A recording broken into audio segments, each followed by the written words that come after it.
ہم میں سے کوئی بھی ایسا بندہ نہیں ہے، کوئی بھی ایسا شخص نہیں ہے، کوئی بھی ایسی بہن نہیں ہے، کوئی ماں نہیں ہے کہ جس کو اللہ رب العزت سے کوئی دعا نہیں منوانی، ٹھیک ہے، جس کو اللہ کے سامنے اپنی کوئی دعا قبول نہیں کروانی، جس کو کوئی حاجت نہیں ہے، جس کو جہنم کا ڈر نہیں ہے، جس کو جنت کی طلب نہیں ہے، کوئی بھی بندہ ایسا نہیں ہے۔ ہماری بہت سی خواہشات ہیں، ہمارے بہت بڑے بڑے خواب ہیں، ٹھیک ہے، آج ہم ان کو پورا کرنے کے لیے بہت محنت کر رہے ہیں، اپنا ٹائم لگا رہے ہیں، لیکن میں آپ سے آج بات یہ کرنے لگا ہوں کہ ہمیں اپنے اندر دیکھنا چاہیے کہ ہم نے لا الہ الا اللہ محمد الرسول اللہ پڑھا ہوا ہے، اس کا مطلب یہ ہے کہ نہیں ہے کوئی معبود سوا اللہ کے، مطلب کہ ہمیں اللہ نے پیدا کیا ہے، ہمیں جو بھی دیتا ہے وہ اللہ دیتا ہے۔ اگر ہم کچھ کھاتے ہیں، ہم کچھ پہنتے ہیں، ہماری زندگی میں اگر ہماری اچھی تقدیر ہے، بری تقدیر ہے،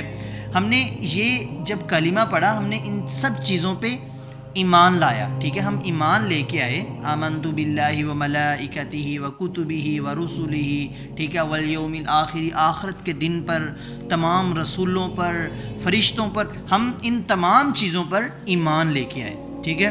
بدقسمتی سے ہمارے بہت سے ایسے دوست ہیں کہ وہ عبادت تو کرتے ہیں اللہ کی، لیکن ان کے نصیب میں دعا نہیں ہے، نماز پڑھ رہے ہیں، تسبیحات کر رہے ہیں، سب کچھ کر رہے ہیں، لیکن اللہ کے سامنے دعا نہیں کر رہے۔ اللہ کے بندو، ہمیں اللہ سے دعائیں کرنی ہیں، ٹھیک ہے، اگر آپ کی دعا قبول نہیں ہو رہی، آپ کو کرنی ہے۔ ابراہیم علیہ السلام نے کب دعا کی تھی؟ کتنا عرصہ پہلے دعا کی تھی کہ یا اللہ میری جو اولاد ہے اس سے جو آخری نبی ہے حضرت محمد صلی اللہ علیہ وآلہ وسلم اس سے ہو، لیکن وہ کتنے سال بعد جا کے، ایک عرصہ بعد جا کے ان کی دعا قبول ہوئی۔ تو اس لیے میرے دوستو، آج ہم اللہ سے کوئی بھی دعا کرتے ہیں، جو بھی دعا کرتے ہیں، آپ یہ نہ سمجھیں کہ جو ہم نے دعا کی یا اللہ مجھے یہ چیز دے دے، وہ آپ کی قبول نہیں ہوئی تو وہ ضائع ہے، بالکل بھی ایسا نہیں ہے، ٹھیک ہے۔ آپ نے اس چیز کا خیال رکھنا ہے۔ آج کا جو ہمارا ٹاپک ہے وہ یہ ہے کہ اللہ کے سامنے اگر ہمیں کوئی دعا کرنی ہے، ٹھیک ہے، دعا تو پانچوں وقت جو نماز پڑھتے ہیں اس کے بعد بھی کرتے ہیں، جب قرآن پڑھتے ہیں اس کے بعد کرتے ہیں، یا کوئی بھی اس طرح کا کام کرتے ہیں، نیک کام کرتے ہیں، تو ہم اس کے بعد اللہ سے دعا کر سکتے ہیں، ویسے بھی ہم اللہ سے دعا کر سکتے ہیں، لیکن بات ہمارا ٹاپک یہ ہے کہ اللہ سب سے زیادہ دعا قبول کس وقت کرتا ہے، ٹھیک ہے۔ آج ہم اس کے بارے میں انشاءاللہ بات کریں گے۔ دیکھیں، وہ جو وقت ہے وہ فجر کی نماز، فجر کی اذان سے پہلے، مطلب کہ جو رات کا آخری حصہ ہے، آپ اس کے اندر قیام اللیل کریں، تہجد کی نماز ادا کریں۔ آپ 2 پڑھ سکتے ہیں، 2 پڑھیں، 4 رکعت پڑھ سکتے ہیں، 4، 6، 8، 12، جتنا مطلب آپ کے اندر کیپیسٹی ہے آپ پڑھیں، ٹھیک ہے۔ میں ایک قرآن سے آپ کو آیت سناتا ہوں۔ اعوذ باللہ من الشیطان الرجیم، بسم اللہ الرحمن الرحیم۔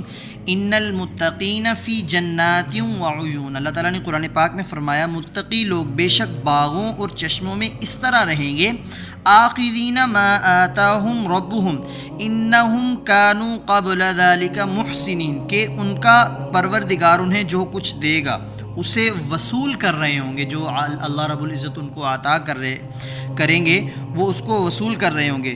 وہ لوگ اس سے پہلے ہی نیک عمل کرنے والے تھے، ٹھیک ہے۔ یہ ان لوگوں کے لیے آیات ہیں، ٹھیک ہے، جو باغوں میں اس وقت انجوائے کر رہے ہوں گے، چشموں میں انجوائے کر رہے ہوں گے، وہ لوگ پہلے ہی نیک تھے، انہوں نے نیک کام کیے تھے۔ پھر آگے فرمایا کانوا قلیلا من اللیل ما یہجعون، اور وہ رات کے وقت کم سوتے تھے۔ دیکھیں، پہلے اللہ نے جو 2 آیتیں نازل فرمائیں یا جو ان کے اندر ذکر ہوا، جو میں نے آپ کو بھی سنائی، ٹھیک ہے، کہ جو جنتی لوگ ہیں وہ اپنے رب کی جو ان کو اللہ تعالیٰ عطا کریں گے وہ انجوائے کر رہے ہوں گے، ان کو، چشموں کو، ان باغات کو، ٹھیک ہے۔ آگے وہ رات کے وقت کم سوتے تھے۔ رات کے وقت کم سونے کا مطلب یہ کہ وہ قیام اللیل کرتے تھے، وہ تہجد کی نماز پڑھتے تھے، وہ اس وقت وَبِالْأَسْحَارِ هُمْ يَسْتَغْفِرُونَ، اس سے اگلی آیت ہے، اور سحری کے اوقات میں وہ استغفار کرتے تھے، وہ اللہ سے اپنے گناہوں کی معافی مانگتے تھے۔ اللہ اکبر۔ میرے دوستوں، میں آج آپ سے کہنا یہ چاہتا ہوں، میں نے آپ کو قرآن سے آیات سنائی کہ اگر آپ کو اللہ سے کوئی کام ہے، آپ کو کوئی دعا قبول کروانی ہے، آپ سے کوئی بڑا گناہ ہو گیا ہے، آپ نے اللہ سے اپنے گناہوں کی معافی طلب کرنی ہے، تو کیا کرنا ہے آپ نے تہجد کی نماز ادا کرنی ہے. جتنی رکعت پڑھ سکتے ہیں آپ پڑھیں. اس کے بعد اللہ سے دعائیں مانگیں, خوب دعائیں مانگیں. اللہ سے کہیں کہ جانے انجانے میں یا اللہ مجھ سے گناہ ہو گیا, مجھے معاف فرما دے. اور ندامت کے ساتھ اللہ کے سامنے روئیں.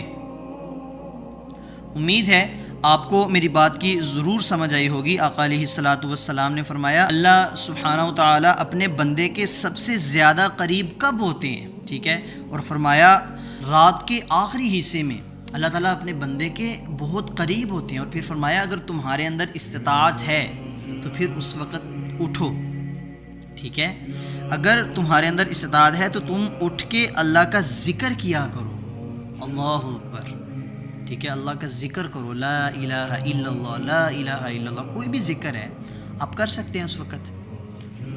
تو اس لیے آج اگر آپ کو اللہ سے کوئی بھی دعا قبول کروانی ہے یا کچھ بھی اس طرح کا کوئی بھی اللہ سے کام ہے, ٹھیک ہے, آپ اس دنیا میں کسی چنگل میں پھنس چکے ہیں, مصیبتیں ہیں, پریشانیاں ہیں, تو آپ تہجد کی نماز میں اٹھیں, نماز پڑھیں تہجد کی.